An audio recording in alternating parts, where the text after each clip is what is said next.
Halo teman-teman, Assalamualaikum warahmatullahi wabarakatuh. Jumpa lagi di vlog Andi Hendrayana. Apa kabar? Kabar teman semua. Semoga sehat selalu, panjang usia, banyak rezeki. Yang sudah punya jodoh, semoga langgeng. Yang lagi mencari jodoh, semoga lekas dapat jodohnya. Amin ya robbal alamin. Doa yang terbaik buat teman-teman semua yang selalu setia di vlognya Andi Hendrayana. Yang dimanapun teman-teman semua berada, salam hangat selalu dari saya Andi Hendrayana atau dari A Andi.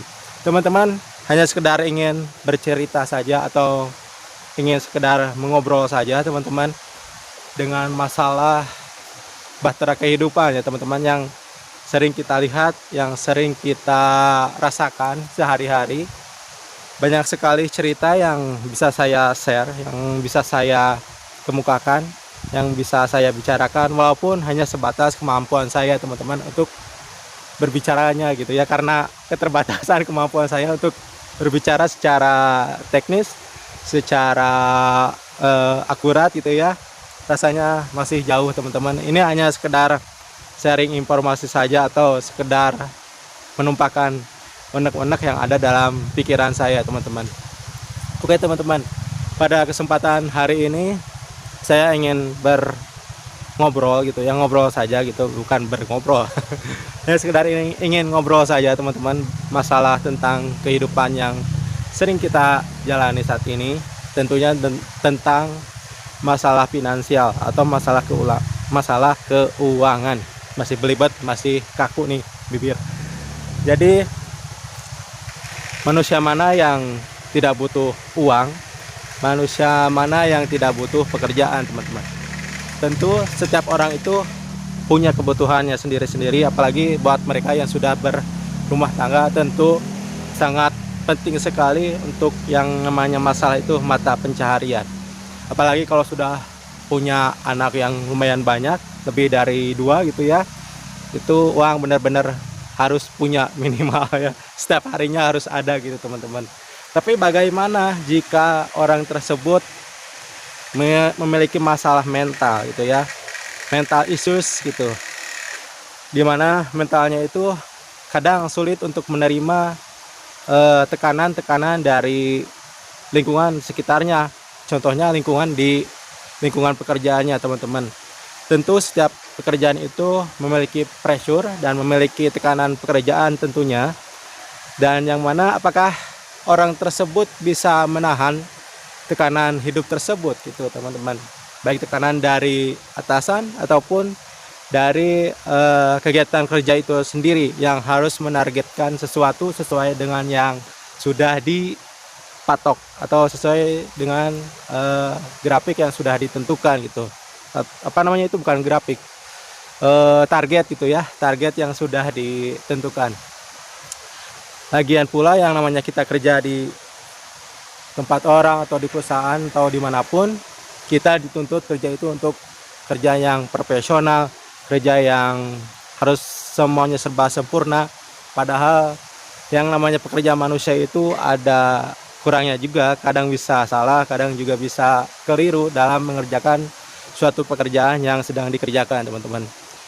Kalau ada bos yang baik, mungkin masih bisa mentolerir kesalahan 1, 2, 3 kali ya. Tapi kalau sudah ketiga kali, sepertinya sudah mendapatkan surat SP atau surat peringatan gitu ya, agar kita bekerja lebih baik lagi, itu tujuannya. Kalau kita sudah misalkan lagi kerja dapat surat peringatan gitu ya, agar kerja kita lebih bagus lagi, lebih baik lagi gitu. Tapi bagaimana jika punya atasan itu, punya bos itu terlalu egois, terlalu powerful, dan merasa dirinya paling berkuasa di perusahaan tersebut. Salah sedikit kamu diomelin, salah sedikit kamu menjadi bahan pergunjingan dari sang bos gitu ya, dimarahin, dikata-katain, dicaci maki gitu, atas apa yang kita lakukan, kesalahan apa yang telah kita lakukan, kita dimarahin habis-habisan. Bagaimanakah perasaan sang pekerja ketika dia omongin atau dimarahin seperti itu? Mungkin kalau pekerja yang sudah bulat dan tekadnya kuat, mentalnya sudah terasa dengan hal biasa seperti caci maki dan dimarahin, itu memang sudah hal biasa mungkin. Tapi beda halnya dengan manusia-manusia yang itu semua tidak bisa nerima, kecuali kalau memang benar-benar pekerjanya itu punya salah dan mengakui memang pantas untuk dimarahi ke atas kesalahannya tersebut. Tapi kalau hanya masalah kecil lantas dimarahi dengan cara yang sadis, habis-habisan gitu ya dimarahinnya, mungkin kalau secara manusiawi akan ada perasaan tersinggung, akan ada perasaan kecewa juga. Dan yang ditakutkan itu adalah sang pekerja ini bisa menyimpan dendam gitu sama atasan tersebut. Pernah ada kejadian, tepatnya di manakah itu lupa lagi, saya pernah melihatnya di berita gitu ya. Ada pengusaha galon dan punya satu orang pekerja.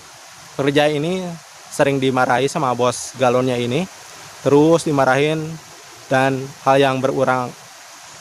yang berulang-ulang itu terus terjadi, selalu dimarahin dengan alasan apapun, sampai akhirnya pekerja ini sudah tidak kuat, sudah gondok banget dengan perasaan kecewa dan punya dendam yang cukup banyak, dan akhirnya meledak sehingga akhirnya bosnya tersebut diambil nyawanya sama karyawannya itu sendiri.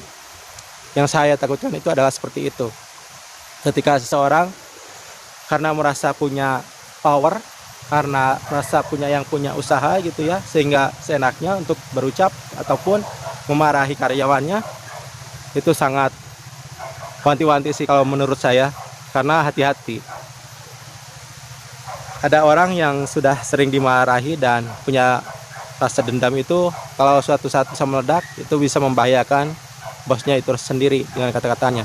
Karena perkataan itu yang baik dan yang buruk itu lebih terngiang-ngiang perkataan yang buruk teman-teman daripada kata-kata yang baik gitu. Jadi kalau di antara teman-teman misalkan ada yang menjadi bos, saya rasa berbijak-bijaklah gitu ya sama pekerja, karena kita juga mungkin sebagai bos, yang sebagai orang yang punya usaha, kita juga butuh pekerja, kita juga butuh tenaga mereka sebagai pembantu kita atau orang yang membantu dalam mengerjakan usaha kita gitu. Jadi intinya itu harus saling respect, kita harus saling bisa mengerti dan memahami bahwa kita satu sama lain itu saling membutuhkan satu sama lain. Pekerja butuh mata pencaharian, yang usaha butuh tenaga untuk menjalankan usahanya. Jadi saya rasa ya harus saling respect satu sama lain, biar suasana kerjanya enak, yang kerjanya enak, yang punya usahanya juga bisa mengarahkan pekerjaannya dengan bijak gitu ya, dengan ya manusiawi lah. Memanusiakan manusia, jadi sama-sama enak gitu, yang kerjanya enak, yang punya usahanya enak, usahanya juga lancar dan banyak pemasukannya juga. Jadi hanya sekedar obrolan teman-teman, sebagai manusia setidaknya kita harus saling menjaga ucapan ini, karena setiap manusia itu isi hatinya berbeda-beda. Kadang ada juga yang sedang bekerja dalam keadaan gundah gulana, jadi hatinya sedang kacau, lagi kalut kemelut gitu ya. Terus ditambah omongan kita sebagai bos, kata-kata yang kurang berkenan di hati dia, mungkin akan ada perasaan yang kurang enak untuk pekerja kita gitu. Sehingga sebagai seorang yang punya usaha, kita harus respect juga terhadap para pekerja atau karyawan kita ini gitu, sehingga tercipta suasana kerja yang bagus, suasana kerja yang baik, sehingga para pekerja bisa betah kerja di tempat kita. Itu sih menurutku sebagai seorang mantan pekerja juga. Ya, itu tadi saya hanya sekedar sharing teman-teman, hanya sekedar mengutarakan pikiran yang ada dalam pikiran saya gitu ya. Gagasan apa yang ada dalam pikiran saya tumpahkan di vlog ini, di video ini, agar buat teman-teman yang punya usaha bisa lebih bijak lagi dalam memimpin sebuah perusahaan, sehingga tercipta suasana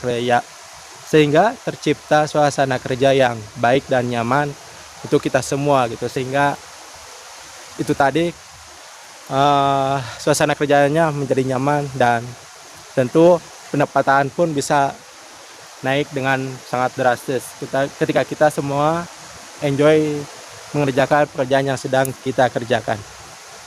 Ya, teman-teman, mungkin ada pendapat juga, ada pandangan menurut teman-teman sendiri di dunia kerja itu seperti apa baiknya gitu ya, baik yang punya usaha ataupun sebagai karyawan, sebagai pekerja, sebaiknya kita ini seperti apa gitu ya, suasana kerja ini yang nyaman dan enak bagi kedua belah pihak, baik yang punya usaha ataupun kita sebagai pekerja.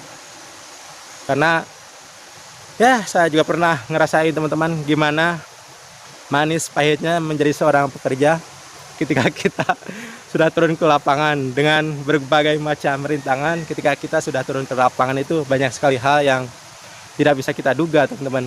Ada hal yang bisa membuat kita ketawa, ada hal juga yang bisa membuat kita sedih lah gitu ya.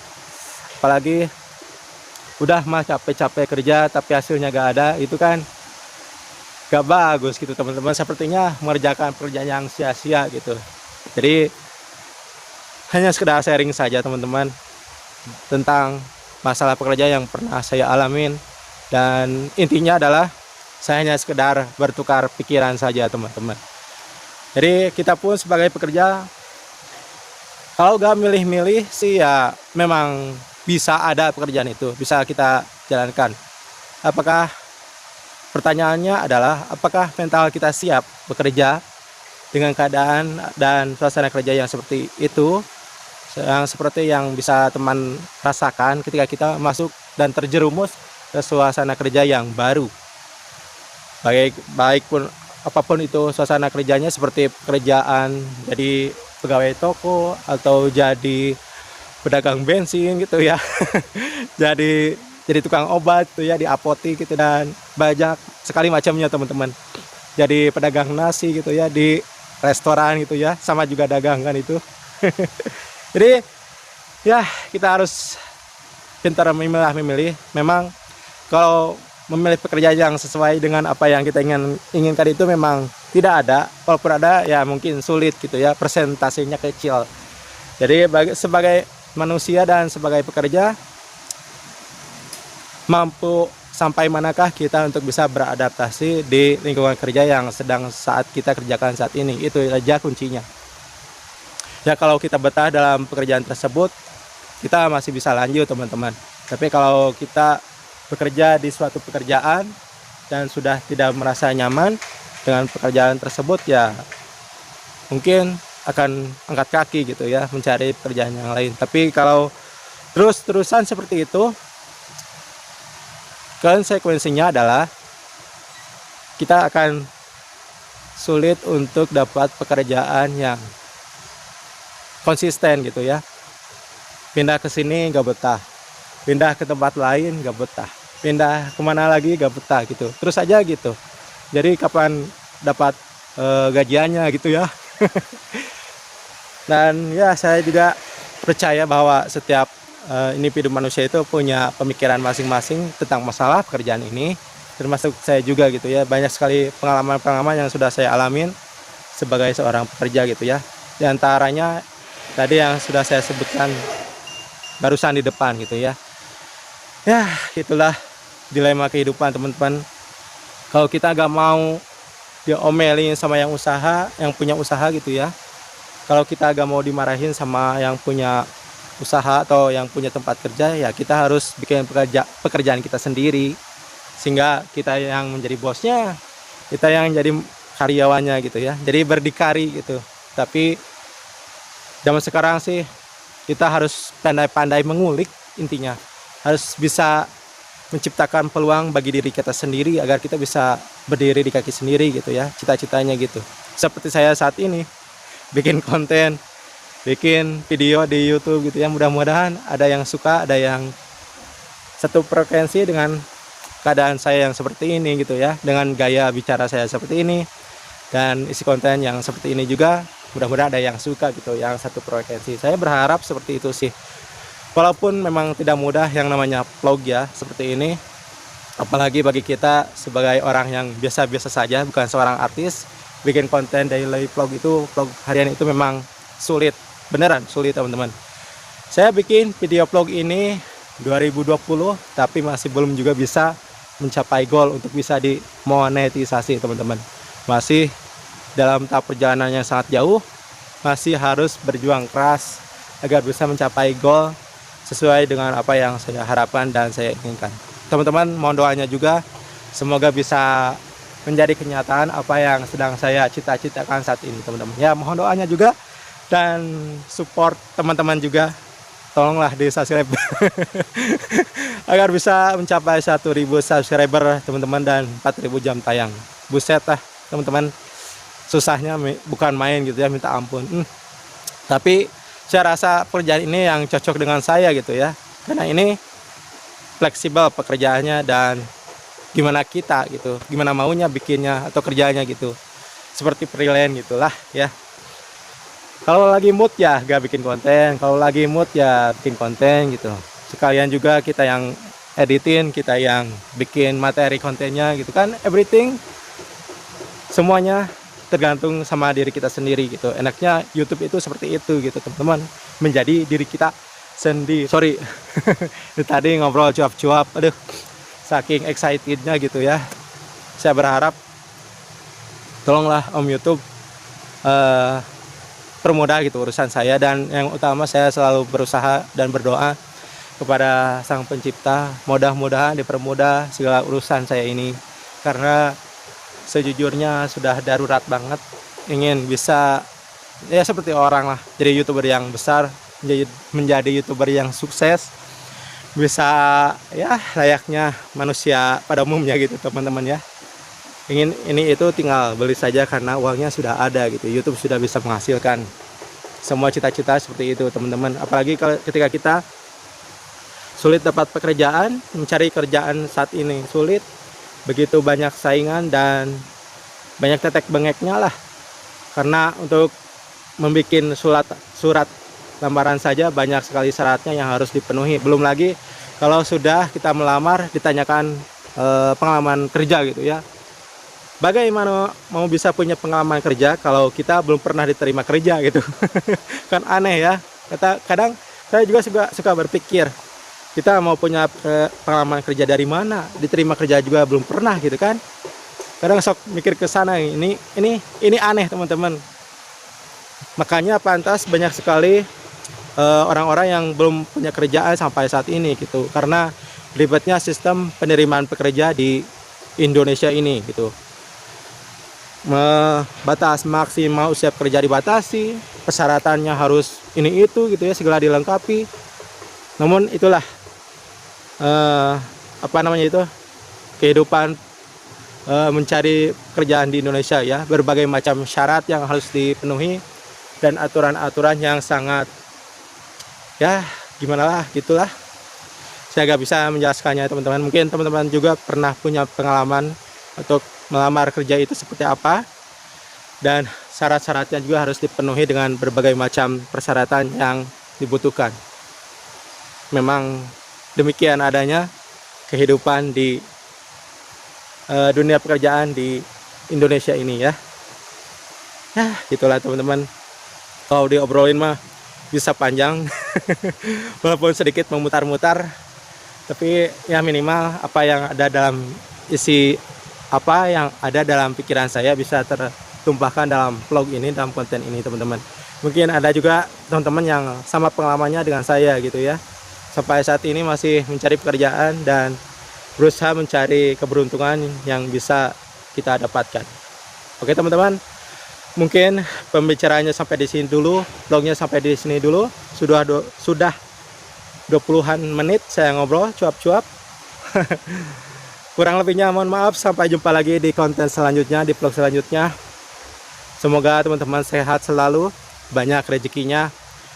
Semoga apa yang diharapkan bisa tercapai dengan hasil yang memuaskan teman-teman. Andi Hendriana pamit dari kawasan Dauan, Kota Cianjur tercinta. Sampai jumpa lagi di vlog selanjutnya. And wassalam. Bye-bye teman-teman.